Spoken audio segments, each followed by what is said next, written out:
Hi, this is JP Morgan. And this is Kenneth Merrill. Today on the Slanted Lens, we're going to look at the specs for the new Panasonic full-frame mirrorless cameras. Some very exciting stuff here. Yeah, Panasonic has been kind of leading the market in the micro four thirds sector, and everybody loves the GH5 for its video capabilities.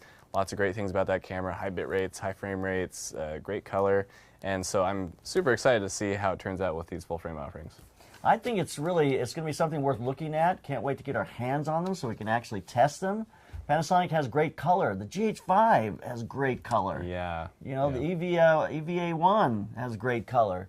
So this should be an offering that really gives us an incredible image and some great specs. So let's talk about them. The S1R, first off, is a behemoth when it comes to image size. I mean, it's 47 megapixels.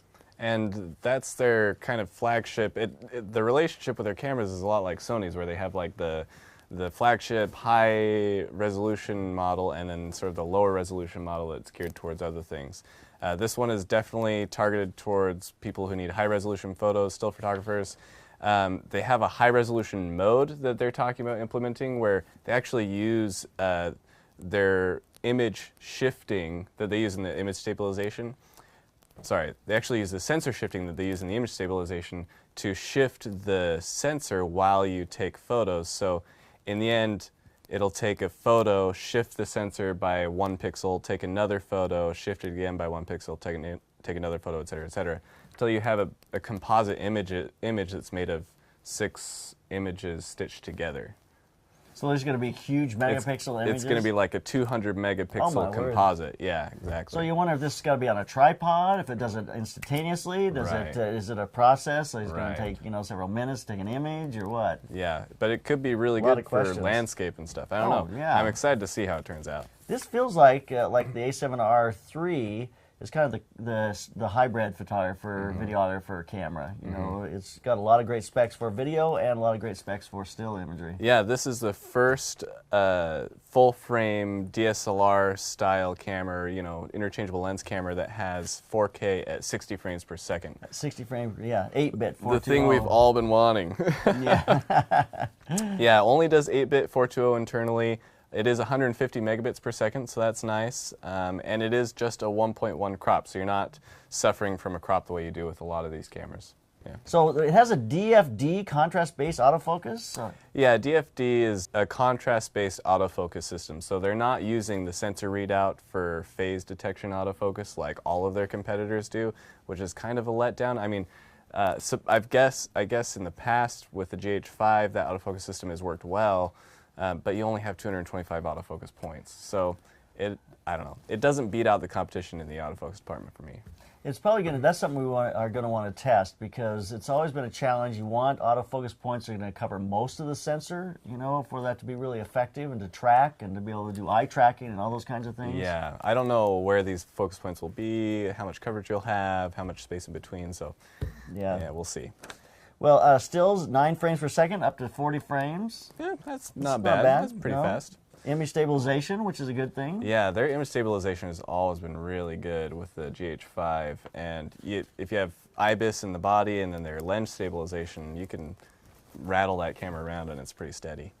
I'm not in love with the XQD card thing. I don't know why. They're just expensive. I know that's probably the next wave, and in some ways I should love them, because I used to love compact flash because it's easier to hold on to and they feel more bulletproof, and SD cards seem a little fragile to me. Yeah, and XQD is probably a good, but I just find them very expensive and hard to find. They are expensive for sure. It is nice though that it has dual memory slots. Yeah, you do an SD and the XQD. It has a tri-axial tilt screen, so not fully articulable out to the side, but it does flip up and then sideways, which is nice. It's better than the Sonys that just flip up, for sure. Full weather sealing. One of the interesting things about these cameras is they use a Leica L Mount, so it was smart on Panasonic's part using a mount that already has several lenses for it. So they're, we've talked in the past about how mirrorless cameras struggle because there aren't enough lenses for them.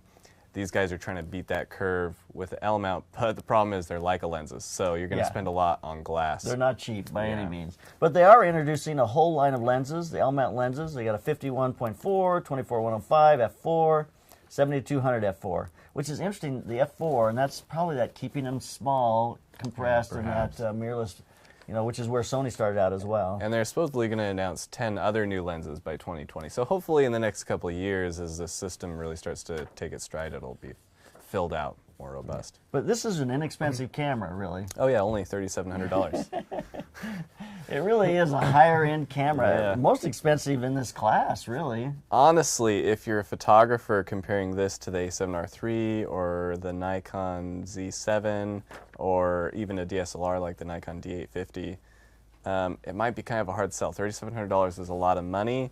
You're only getting that contrast-based autofocus, only 9 frames per second. I mean, that's not so much worse than a lot of competitors, but it doesn't jump off the page to me as a still photographer, and it's kind of expensive. So what you're really paying for, in my opinion, is the 4K 60 frames with the video.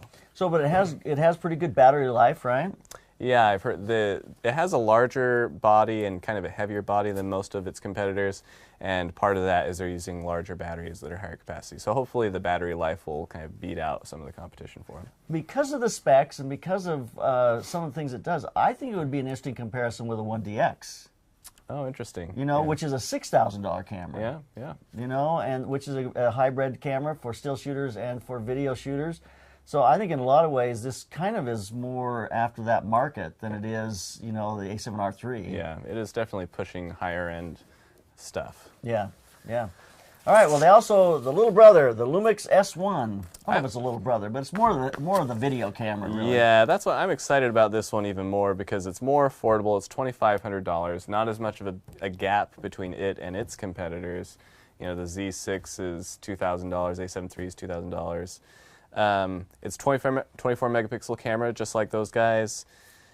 4K 60 frames again with a 1.5 crop though, but it can do 4K up to 30 frames in full frame, which is really nice. And you have the option to pay an upgrade to be able to shoot 10-bit 422 internally up to 30 frames in 4K also with Vlog, which is a huge deal to me.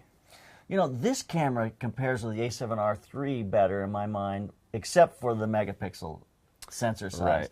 But the video specs are superior. Oh, way more superior. Yeah, I mean, this is more of a video camera. All you're losing is you're losing some of the sensor size. So in some ways it compares with the A7 III because of sensor size, but video specs will blow them both out of the water. I think this is kind of a heavy hitter that compares directly to the A7 Mark III.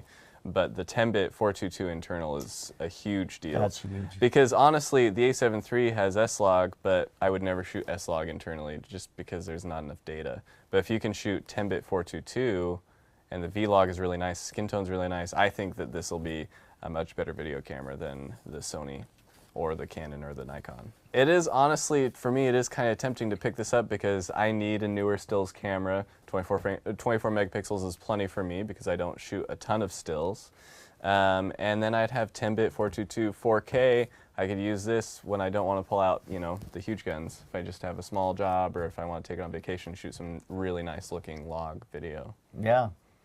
Well, is there anything else on here? High resolution mode to capture 98 megapixel images? Yeah, so back to that sensor shifting image capture thing. I'm really excited to see how that pans out. This does that as well, though half the resolution, but still, 100 megapixels. If it's workable, 98 megapixel images, I mean, if it's a workable process and not you have to put it on the tripod and it takes, a minute per image or anything, but if it's instantaneous, if you can do it in, I doubt it's going to be. I would guess I imagine it's going to, it's like an HDR in some ways. It's a maximum of 9 frames per second, so I imagine it's going to take half a second to capture. To capture one at least. Yeah. But that, for landscapes and a lot of things would be incredible. Yeah. So, and at $2,500 price range, it's a great offering. Well, I can't wait till we get a hold of these. Yeah. Did they say release date? April 4th. April 4th. So it's coming right up. So we should see these soon and be able to shoot some imagery and some video on them and get those out to you so you can see exactly what's coming from Panasonic. If it's as good as a GH5, this is amazing. Maybe even Andy will get one. Maybe. He'll put that GH5 on the shelf where the dust starts to collect. All right. Well, thank you very much for listening. So keep those cameras rolling. And keep on clicking.